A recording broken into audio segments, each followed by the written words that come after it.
All right, let's dive into something really fascinating today. We're going to unpack a really dense, allegorical story. It's all about a journey of serious transformation. This isn't your typical story. Think of it more like a symbolic initiation. And it all kicks off with one single heavy burden.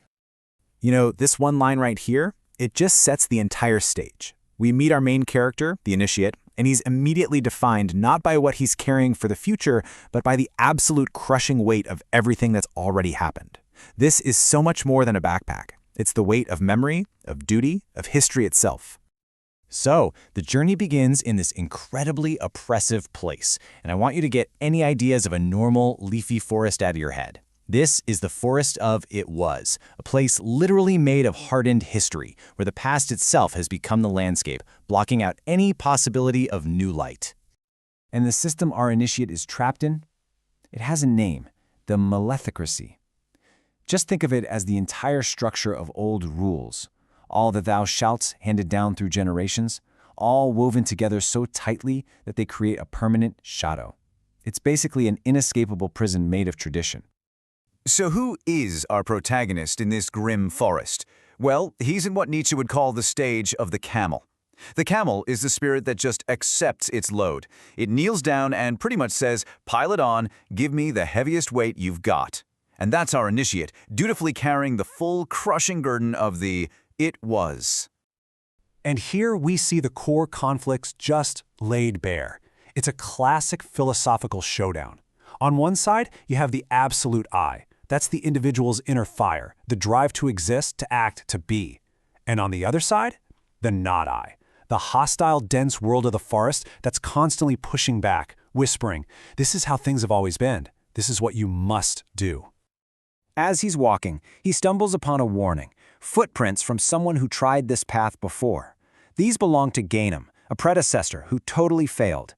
He got turned back by his own fear and pity. He just couldn't handle how harsh the journey was. So Ganem left something behind, a mirror. And this mirror only reflects pure terror.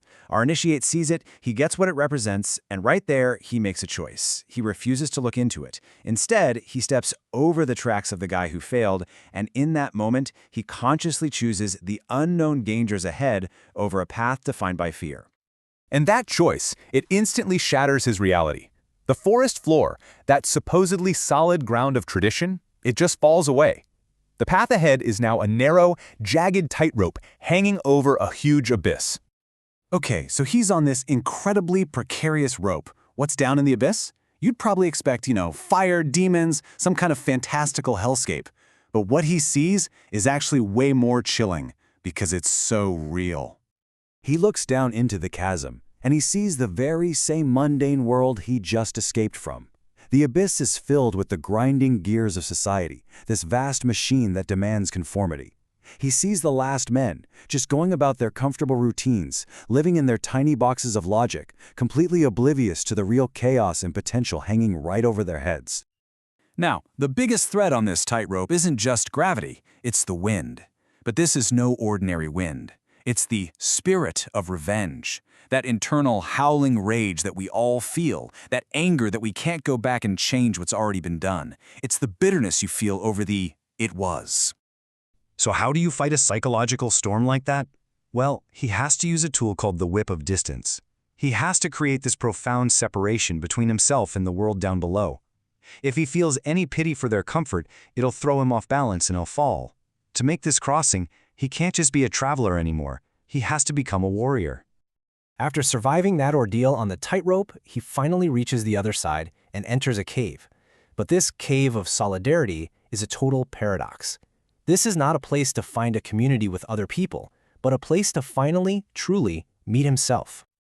The walls of the cave are lined with black glass.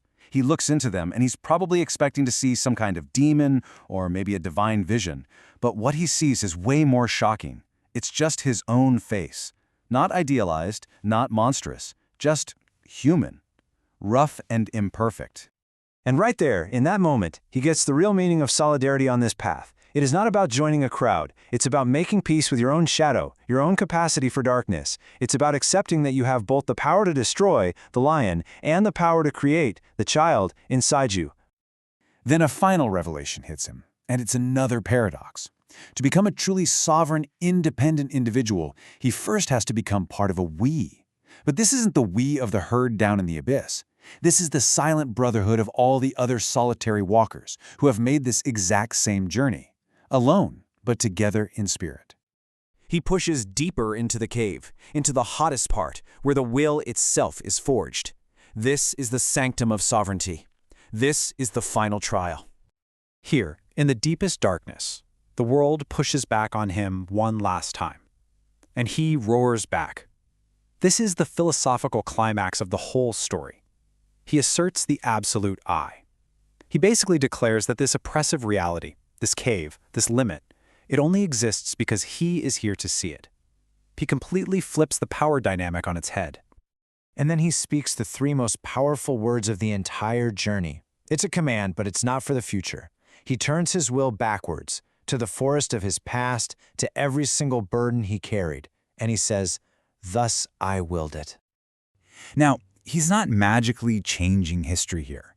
What he's doing is recasting it. By declaring that he willed his past to happen, he transforms it from a heavy burden that was forced upon him into a path that he chose. He seizes ownership of his entire life story, and in doing that, he redeems all of it. So he emerges from the cave, and he is a completely different being. He has been fundamentally altered by this journey. This marks his final and most important metamorphosis. And this lays out the complete transformation. He started as the camel who just says, "Thou shalt," and carries the weight. Through his trials, he became the lion who roars, "I will," and seizes his own freedom. And now he's ready for the final stage, the child, a creator of new values, new worlds. He has become the sovereign. He's standing at a 0 point of creation, this place of pure potential, where all the old laws are dead and new ones can finally be written. And he now holds the mirror word, a kind of conceptual weapon, powerful enough to shatter the very structures he just managed to escape. Which really leaves us with one last big thought. This whole journey was about reframing the past in order to master the present. So it kind of makes you ask yourself, if your own past was a story that you were telling, what final sentence would you write right now to claim it as your own?